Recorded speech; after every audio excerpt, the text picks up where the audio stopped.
Hello friends, நீங்க பார்த்துட்டு இருக்கிறது லவுடலி டெக் சேனல். நான் சுகுமார். Realme ல பாத்தீங்கன்னா அவங்களோட 9 சீரிஸ்ல வரிசையா மொபைல்ஸ் வந்து லான்ச் பண்ணிட்டே இருக்காங்க. அந்த வகையில பாத்தீங்க அப்படினா 9 லான்ச் பண்ணாமே இருந்தாங்க. இப்போ 9 அப்படிங்கற ஒரு மொபைல் லான்ச் பண்ணிட்டு கூடயே வந்துட்டு ஒரு ஸ்பீட் எடிஷனும் வந்து லான்ச் பண்ணிருக்காங்க. Realme 9 SE அப்படினு சொல்லிட்டு. இது ரெண்டுக்கு வித்தியாசம் அப்படினு பாக்கும்போது கண்டிப்பா வந்து ஸ்பீட் அப்படினும்போது கொஞ்சம் ஸ்பீட் அதிகம், ப்ராசஸர் அதிகமா கொடுத்திருக்காங்க. மத்தபடி வித்தியாசம் அப்படினு பாக்கும்போது ஒரு சில வித்தியாசங்களோட தான் இந்த டிவைஸ் வந்திருக்கு. முக்கியமா பிரைஸ் நல்ல ஒரு வித்தியாசத்தோட இருக்கு. இந்த பிரைஸ்க்கு இந்த மொபைல் வாங்கலாமா, இந்த மொபைல்ல என்னெல்லாம் ஃபீச்சர்ஸ் இருக்கு அப்படின்றத இந்த வீடியோல பார்க்க போறோம். அண்ட் அதே மாதிரி இதுக்கு ஆல்டர்னேட்டா என்னெல்லாம் மொபைல்ஸ் இருக்கு அதையும் கூட நீங்க சூஸ் பண்ணலாம். அந்த சஜஷன் இந்த வீடியோல பார்க்கலாம். வாங்க வீடியோக்குள்ள போகலாம். நிறைய நண்பர்களுக்கு தெரிஞ்சிருக்கும் நம்மளோட இன்ஸ்டாகிராம் பேஜ் வந்து ஹேக் ஆகி டெலிட்டே ஆயிருச்சு, திருப்பி ரெக்கவரியே பண்ண முடியல. அதனால புது ஒரு இன்ஸ்டாகிராம் பேஜ் வந்து ஓபன் பண்ணியிருக்கேன். நிறைய மொபைல் டிப்ஸ் அண்ட் ட்ரிக்ஸ் எல்லாம் வந்து அதில் போஸ்ட் பண்ணிட்டு இருக்கேன். ரீல்ஸா வந்துட்டு பார்க்கணும் அப்படின்னு நினைச்சீங்கன்னா கீழே டிஸ்கிரிப்ஷன்ல லிங்க் கொடுத்துருக்கேன். மறக்காம ஜாயின் பண்ணி சப்போர்ட் பண்ணுங்க. ஃபர்ஸ்ட் குயிக்கா ஒரு அன்பாக்சிங் பண்ணிடலாம். 9 ஸ்பீட் எடிஷன் பண்ணுவோம். பாக்ஸோட ஃப்ரண்ட்லயே 9 speed edition and yellow colour பாக்ஸ்ல கொடுத்திருக்காங்க. 5G அப்படின்றதை மென்ஷன் பண்ணிருக்காங்க. அண்ட் பேக் சைடுல இதுல என்னெல்லாம் ஹைலைட்டான ஃபீச்சர்ஸ் இருக்கு அப்படின்றத செப்பரேட்டா கொடுத்துட்டு பாட்டம்ல கலர் வேரியன்ட், ரேம் வேரியன்ட் என்ன அப்படின்றதையும் டீடைலா கொடுத்திருக்காங்க. இப்போ சீலை ஓபன் பண்ணிட்டு பாக்ஸ் ஓபன் பண்ணோம் அப்படின்னா எடுத்தவொடனே உள்ள ஒரு குட்டி பாக்ஸ் கொடுத்திருக்காங்க. ஓபன் பண்ணா சிம் எஜெக்டர் டூல் இருக்கு, யூசர் மேனுவல் இருக்கு, TPU ஜெல் கேஸ் கொடுத்திருக்காங்க. அண்ட் நெக்ஸ்ட் மொபைல் கொடுத்திருக்காங்க. மேல இருக்கக்கூடிய இந்த ஒரு ரேப்பர் ரிமூவ் பண்ணிட்டு பேக் சைடுல இருக்கக்கூடிய ஸ்டிக்கரை ரிமூவ் பண்ணிட்டு மொபைல ஆன் பண்ணிடலாம். அண்ட் கேஸோட போட்டு பார்க்கலாம். கேஸ் நல்லா ஃபிட் ஆகிற மாதிரி தான் வந்து கொடுத்துருக்காங்க. அண்ட் அடாப்டரை பொறுத்த வரைக்கும் 33 வாட்ஸ் ஃபாஸ்ட் சார்ஜிங் அடாப்டர் வந்து கொடுத்துருக்காங்க. அண்ட் டைப் சி கேபிள் கொடுத்துருக்காங்க. கேபிளோட குவாலிட்டி வைஸ் பார்க்கும்போது ரொம்பவே நல்லா இருக்கு. சப்போஸ் Realme 9 வாங்குறீங்க அப்படின்னும் போது பாக்ஸில் கொடுக்கக்கூடிய கண்டென்ட் எல்லாமே சேமாக தான் வருது. மொபைல் மாறும். அண்ட் அதே மாதிரி அடாப்டரை பொறுத்த வரைக்கும் 18 வாட்ஸ் அடாப்டர் பாக்ஸில் கொடுத்துருக்காங்க. இந்த மொபைலில் பார்த்தீங்க அப்படின்னா பல விஷயங்கள் சேமாக இருக்கு. ஒரு சில முக்கியமான ஏரியா மட்டும் தான் அப்கிரேட் பண்ணியிருக்காங்க ஸ்பீட் எடிஷனில். ஸோ அதனால ரெண்டையும் நான் கம்பேர் பண்ணி சொன்னேன் அப்படின்னா கிளியராக உங்களுக்கு புரியும். ப்ரைஸ் வைஸ் பார்க்கும்போது ஹியூஜ் டிஃப்ரெண்ட்டோட இருக்கனால நீங்கள் வாங்குறது வந்து எது அப்படின்றத வந்து ப்ரைஸ் பேஸ் பண்ணி சூஸ் பண்ணுற மாதிரி இருக்கும். ஸோ ஸ்கிப் பண்ணாமல் பாருங்க. ஃபர்ஸ்ட் நம்ம கையில் இருக்க மொபைல் பார்த்தீங்க எதுன்னே தெரியல. ஸோ இந்த மாதிரி தான் வந்து நிறைய டைம் கன்ஃபியூஷன் இருக்கு. ரெண்டு மொபைலோட டிசைனுமே பார்த்தீங்க அப்படின்னா ஒரே மாதிரி தான் கொடுத்துருக்காங்க. பெரிய லெவலில் வித்தியாசமே இல்லை. ஸ்பீட் எடிஷன் பார்த்தீங்க அப்படின்னா கொஞ்சம் டிஸ்பிளே சைஸ் பெருசு அப்படின்றனால மொபைலும் பெருசாக இருக்கு. வெயிட் 199 கிராம் வந்து வெயிட் கொடுத்துருக்காங்க. திக்னஸ் பார்த்தீங்க அப்படின்னா 8.5 mm. ரெண்டுமே பார்த்தீங்க அப்படின்னா சேம் திக்னஸ்ல தான் வந்து கொடுத்துருக்காங்க. அதே சமயம் Realme 9 பார்த்தீங்க அப்படின்னா 188 கிராம் வந்து வெயிட் கொடுத்துருக்காங்க. பெருசா வெயிட் வந்து ரொம்ப கம்மியா இருக்குன்னு வந்து சொல்லிட முடியாது. ஓகேவா தான் இருக்கு. சிங்கிள் ஹேண்ட்ல ஹோல்டு பண்ணி யூஸ் பண்ணும்போது ஓரளவுக்கு கம்ஃபர்டபுளா இருக்கிற ஃபீல் தான் வந்து கொடுக்குது. பெசல்ஸ் அப்படின்னு பார்க்கும்போது நல்ல ஒரு மினிமம் பெசல்ஸ் தான் கொடுத்துருக்காங்க. பாட்டம்ல மட்டும் ரெண்டுத்துலயுமே கொஞ்சம் அதிகமா இருக்கிற மாதிரி இருக்கு.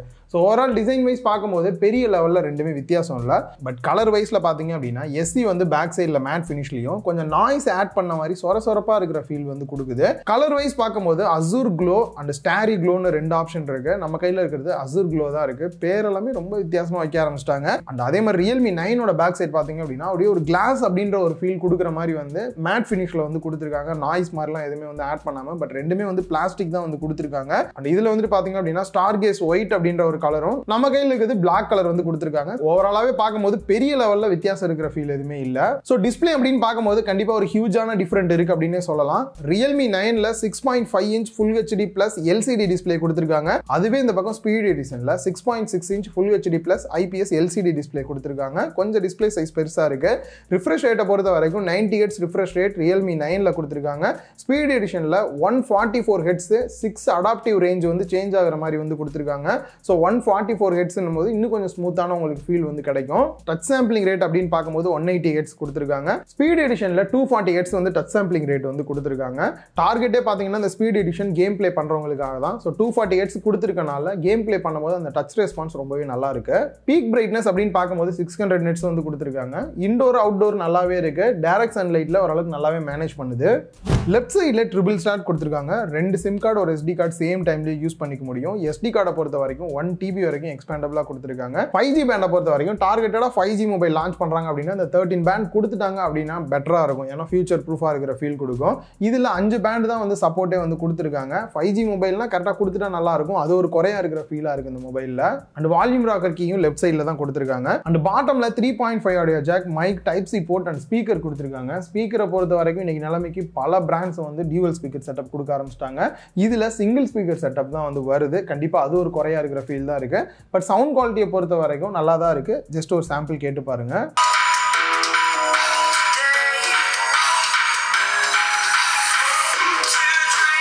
அந்த டாப்ல SC வெர்ஷன்ல வந்து நாய்ஸ் கேன்சலேஷன் மைக் கொடுத்துருக்காங்க. அதுவே Realme 9ல பாத்தீங்க அப்படின்னா நாய்ஸ் கேன்சலேஷன் மைக் வந்து கொடுக்காம இருக்காங்க. இது ஒரு சின்ன டிஸ்அட்வான்டேஜ் அப்படின்னு சொல்லலாம். அண்ட் ரைட் சைட்ல பவர் பட்டனை ஃபிங்கர் பிரிண்ட் ஸ்கேனரா கொடுத்துருக்காங்க. ஃபிங்கர் பிரிண்ட் ஸ்கேனரை பொறுத்த வரைக்கும் நல்லாவே ஃபாஸ்டா தான் ஒர்க் ஆகுது. அண்ட் அதே மாதிரி ஃபேஸ் அன்லாக்மே நீங்க யூஸ் பண்ணிக்கலாம். இதுவுமே பாத்தீங்கன்னா நல்ல ஒரு ஃபாஸ்ட்ல தான் ரன் ஆகுது. நெக்ஸ்ட் மொபைலோட UI அப்படின்னு பார்க்கும்போது இவங்களோட Realme UI 2.0 Android 11 பேஸ் பண்ணி தான் ரன் ஆகுது. 12 அப்டேட் வந்து இப்போ நிறைய ஃபோனுக்கு ரெகுலராக கொடுக்க ஆரம்பிச்சிட்டாங்க. அதுவுமே பார்த்தீங்க அப்படின்னா இதில் ஒரு சின்ன குறையாக தான் இருக்குது. கண்டிப்பாக அப்டேட்டில் வந்து கொடுத்துருவாங்க. பட் இருந்தாலும் பாக்ஸ் ஓப்பன் பண்ணும்போது இருந்தது அப்படின்னா நல்லா இருந்திருக்கும். அண்ட் ப்ளோட்வேர்ஸ் அப்படின்னு பார்க்கும்போதும் நிறைய ப்ளோட்வேர்ஸ் வந்து டிஃபால்ட்டாக வந்து கொடுத்துருக்காங்க. அதையுமே வந்துட்டு நம்ம அன்இன்ஸ்டால் பண்ணிட முடியுது. பட் கொடுக்காம இருந்திருந்தாங்கன்னா நல்லா இருந்திருக்கும். மற்றபடி UI யூஸ் பண்ணுறதுக்கு யூசர் ஃப்ரெண்ட்லியாகவும் நல்ல ஒரு ஸ்மூத்தான ஃபீலாகவும் தான் இருக்குது. பேட்டரி கெப்பாசிட்டி அப்படின்னு பார்க்கும்போது ரெண்டு மொபைல்லையுமே 5000 mAh பேட்டரி கெப்பாசிட்டி கொடுத்துருக்காங்க. யூசேஜை பொறுத்த வரைக்கும் நார்மல் யூஸ் பண்ணுறோம் அப்படின்னா 1.5 நாள் கூட தாராளமாக சார்ஜ் நிக்குது. அடாப்டர் பொறுத்த வரைக்கும் Realme 9க்கு 18 வாட்ஸ் ஃபாஸ்ட் சார்ஜிங் அடாப்டர் கொடுத்திருக்காங்க. அதுவே ஸ்பீட் எடிஷன்ல பார்த்தோம் அப்படின்னா 30 வாட்ஸ் அடாப்டர் வந்து கொடுத்திருக்காங்க. இதை யூஸ் பண்ணி சார்ஜ் பண்ணீங்க அப்படின்னா கிட்டத்தட்ட 1 மணி நேரத்துல வந்து ஃபுல் சார்ஜ் ஆயிரும் அப்படின்றாங்க. ரியலாவே நல்ல ஒரு விஷயம் தான். அந்த கேமரா அப்படின்னு பார்க்கும்போது பெரிய லெவல்ல டிஃபரெண்ட் இல்ல. ரெண்டு மொபைல்லையுமே ஒரே செட்டப் தான் கொடுத்திருக்காங்க. பட் வீடியோ அவுட்புட்ல மட்டும் ஒரு சில சேஞ்சஸ் வருது. ஃப்ரண்ட்ல செல்ஃபி கேமரா பொறுத்த வரைக்கும் ரெண்டுலயுமே 16 மெகா பிக்சல் அப்பேச்சர் வேல்யூ 2.1 கொடுத்திருக்காங்க. ஒரு சில போட்டோ சாம்பிள்ஸ் பார்க்கலாம். போட்டோ அவுட்புட்லாம் நல்ல ஒரு குவாலிட்டியான அவுட்புட் தான் கொடுக்குது. பேக் சைட் கேமரா செட்டப் அப்படின்னு பார்க்கும்போது main camera 48 mega pixel aperture value 1.8 கொடுத்திருக்காங்க. அண்ட் ஒரு 2 மெகா பிக்சலுக்கு வந்து போர்ட்ரேட் போட்டோஸ் எடுக்கிறதுக்கும் இன்னொரு 2 மெகா பிக்சல் வந்து மேக்ரோ போட்டோ எடுக்கவும் கொடுத்திருக்காங்க. அல்ட்ரா வைட் ஆங்கிள் கேமரா வந்து கொடுக்காம மிஸ் பண்ணியிருக்காங்க. இந்த ஒரு பிரைஸ் ரேஞ்சுக்கு கண்டிப்பா கொடுத்திருந்தா இன்னும் நல்ல ஒரு பெஸ்ட் மொபைலா இருக்கிற ஃபீல் வந்து கொடுத்திருக்கும். கண்டிப்பா அது ஒரு குறையாவே பார்க்கலாம். வீடியோ அவுட்புட் அப்படின்னு பார்க்கும்போது Realme 9ல ஃப்ரண்ட் அண்ட் பேக் ரெண்டுலயுமே வந்து 1080p 30 fps தான் எடுக்கிற மாதிரி வந்து கொடுத்திருக்காங்க. அதுவே நீங்க ஸ்பீட் எடிஷன் வாங்குறீங்க அப்படின்னும் போது மேக்ஸிமம் 4K 30 fps எடுக்க முடியும். அண்ட் 1080 பிக்சல் 60 fps இல்ல 30 fps எடுத்துக்கலாம். அதுவே ஃப்ரண்ட் சைட் கேமரால 1080p 30 fps மேக்ஸிமம் எடுக்கிற மாதிரி வந்து கொடுத்திருக்காங்க. சோ இது வரைக்கும் நம்ம பார்த்த இந்த ரெண்டு மொபைல்லயே பாத்தீங்கன்னா ஸ்லைட் சேஞ்சஸ் தான் இருக்கு. இதை தாண்டி முக்கியமான சேஞ்ச் அப்படின்னு பார்க்கும்போது ப்ராசஸர் தான். நீங்க இந்த மொபைல் வாங்குறீங்க அப்படின்னும் போது மோஸ்ட்லி கேமரா பேட்டரி எல்லாமே ஈக்குவலா தான் வருது. பட் பர்ஃபார்மன்ஸ் அப்படின்னு வரும்போது எனக்கு பர்ஃபார்மன்ஸ் வைஸ் பெரிய லெவலில் வந்து ஒன்றும் நான் பார்க்க தேவையில்லை. ஜஸ்ட் மொபைல் நார்மல் யூஸ் பண்ணால் போதும், கேம் பிளே அப்பப்போ பண்ணுவேன் அப்படின்னு நினைக்கிறவங்களுக்கு ரியல்மியோட 9 போதுமான அளவாக தான் இருக்கும். இதில் இருக்கக்கூடிய ப்ராசஸர் அப்படின்னு பார்க்கும்போது மீடியாடெக்கோட டைமென்சிட்டி 810 ப்ராசஸர். ஸோ இது ஒரு 5G ப்ராசஸர். ஆல்ரெடி சொன்ன மாதிரி 5 பேண்ட் தான் வந்து கொடுத்துருக்காங்க. பர்ஃபார்மன்ஸ் வைஸ் இதுலேயுமே நீங்கள் எங்கேயுமே பெருசாக குறை இருக்கிற மாதிரிலாம் பார்க்க முடியாது. தாராளமாக மொபைலில் வந்து மல்டி டாஸ்க் கொடுத்தா கூட சூப்பராக வந்து வேலை செய்யுது. அண்ட் அதே சமயம் நான் கொஞ்சம் கேமிங்கில் அதிகமாக கான்சென்ட்ரேட் பண்ணுவேன், எனக்கு கேமிங் தான் முக்கியம் அப்படின்னு நினைக்கிறவங்களுக்கு இந்த பக்கம் ஸ்பீட் எடிஷன் இருக்கு அப்படின்னே சொல்லலாம். குவால்காமோட Snapdragon 778G ப்ராசஸர் வந்து யூஸ் பண்ணியிருக்காங்க.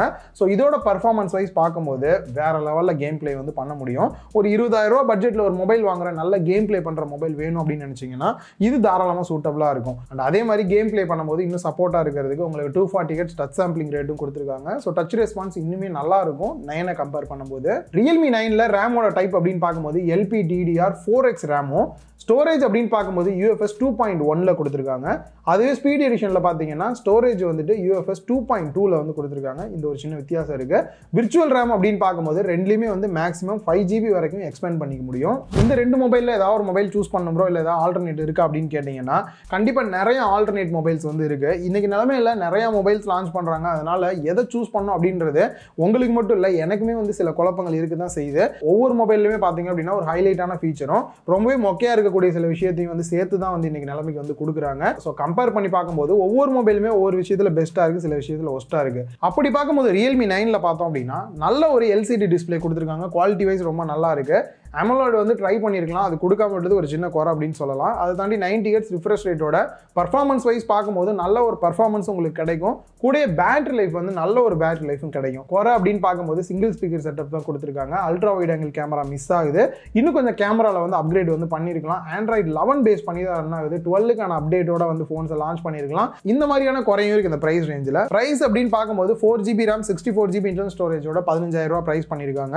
அதுவே 6GB RAM 128GB இன்டர்னல் ஸ்டோரேஜோட 17,500 ரூபாய் பிரைஸ் பண்ணியிருக்காங்க. இதே பிரைஸ் ரேஞ்சில் வேற மொபைல் வேணும் அப்படின்னாலுமே நிறைய ஆப்ஷன்ஸ் இருக்கு. எக்ஸாக்டான பிரைஸ்லேயே பார்த்தீங்க அப்படின்னா போக்கோவோட M4 Pro வந்து 5G கூட ரீசெண்டாக லான்ச் பண்ணியிருந்தாங்க. அது எல்லாத்தையும் கம்பேர் பண்ணி பார்க்கலாம். இல்லை ரெட்மியோட Note 11s இருக்கு. ஸோ ஒரு சில ஃபீச்சர்ஸ் பார்த்தீங்க அப்படின்னா மேலையும் கீழையும் மாறி மாறி தான் இருக்கு. ஸோ கூடிய சீக்கிரமே அண்டர் 15Kலயோ 20Kலயோ வந்து மொபைல்ஸ் போஸ்ட் பண்ணுவேன். அதில் இன்னும் உங்களுக்கு கிளியரான வியூ கிடைக்கும் இந்த மொபைல் வாங்கலாமா வேணாமா அப்படின்ட்டு. அண்ட் Realme 9ஓட ஸ்பீட் எடிஷன் பார்த்தீங்க அப்படின்னா அப்படியே ஹைலைட்டான விஷயம் பர்ஃபார்மன்ஸ் அப்படின்னு சொல்லலாம். ஒரு சூப்பரான தாறுமாறு மாதிரி பெர்ஃபார்மன்ஸ் வேணும் அப்படின்னா தாராளமாக இந்த மொபைல் சூஸ் பண்ணலாம். அண்ட் அதுக்கு சப்போர்ட்டாக இருக்கிற மாதிரி 240 ஹெர்ட்ஸ் டச் சாம்பிளிங் ரேட் கொடுத்துருக்காங்க. 144 ஹெர்ட்ஸ் வந்து ரிஃப்ரெஷ் ரேட் வந்து கொடுத்துருக்காங்க. இதுலயுமே டீசென்டான பேட்டரி, ஃபாஸ்ட் சார்ஜிங் சப்போர்ட்டோட கொடுத்துருக்காங்க. ஸோ குறை அப்படின்னு பார்க்கும்போது இந்த பிரைஸ் ரேஞ்சுக்கு எல்சிடி டிஸ்பிளே தான் கொடுத்துருக்காங்க. டிஸ்பிளே வைஸ் குவாலிட்டியாக இருந்தாலும் AMOLED டிஸ்பிளே கொடுத்துருந்தாங்கன்னா இன்னும் பெட்டரா இருக்கும். இந்த பிரைஸ் ரேஞ்சுக்கு நிறைய மொபைல் AMOLED டிஸ்பிளேயோட வருது. அண்ட் சிங்கிள் ஸ்பீக்கர் செட்டப் தான் கொடுத்துருக்காங்க. Android 12 அப்டேட்டோட கொடுக்கல. கேமரால கண்டிப்பா ஒரு 108 மெகா பிக்சல் கொடுத்துருக்கலாம், இல்லை 64 மெகா பிக்சல், இந்த மாதிரியான சில அப்கிரேட் வந்து பண்ணியிருந்திருக்கலாம்.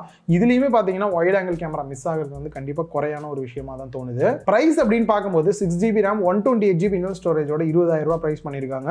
அதுவே 8GB RAM 128GB இன்டர்னல் ஸ்டோரேஜோட 23,000 ரூபாய் வந்து பிரைஸ் பண்ணியிருக்காங்க. பிரைஸை பொறுத்த வரைக்கும் இன்னும் கொஞ்சம் வந்து குறைச்சிருக்கலாம் அப்படின்ற மாதிரியான ஒரு ஃபீல் தான் இருந்தது. அண்ட் அதே மாதிரி கம்பேர் பண்ணி பார்க்கறதுக்கு பார்த்தீங்க அப்படின்னா ரெட்மியோட நோட் 11 ப்ரோ இருக்கு, 11 ப்ரோ பிளஸ் இருக்கு. ஸோ இந்த மொபைல் கம்பேர் பண்ணும்போது கேமரா பார்த்தீங்க அப்படின்னா பயங்கர டவுன் கிரேடான ஒரு ஃபீல் தான் வந்து கிடைக்கும். அதையும் தாண்டி நல்ல ஒரு பர்ஃபார்மன்ஸ் எதிர்பார்க்குறீங்க அப்படின்னு நினைக்கும் போது இந்த மொபைலை வந்து சூஸ் பண்ணலாம். ஸோ இந்த வீடியோவில் உங்களுக்கு ஒரு கிளியரான வியூ கிடைச்சிருக்கும் அப்படின்னு நினைக்கிறேன். கூடிய சீக்கிரம் ஆல்ரெடி சொன்ன மாதிரி 15K 20K 25Kலையும் வந்து போடுவேன். அப்போ இதெல்லாம் லிஸ்ட் அவுட் ஆகுது அப்படின்னும் போது இன்னும் உங்களுக்கு கிளியராக எந்த ஃபோன் வாங்கலாம் அப்படின்றது புரியும். இந்த வீடியோ உங்க எல்லாருக்குமே பிடிச்சிருக்கும் அப்படின்னு நினைக்கிறேன். இந்த வீடியோ பிடிச்சிருந்தா லைக் பண்ணுங்க, உங்க ஃப்ரெண்ட்ஸ் கூட ஷேர் பண்ணுங்க. மறக்காம லவுட் டெக் சேனலுக்கு உங்களோட சப்போர்ட்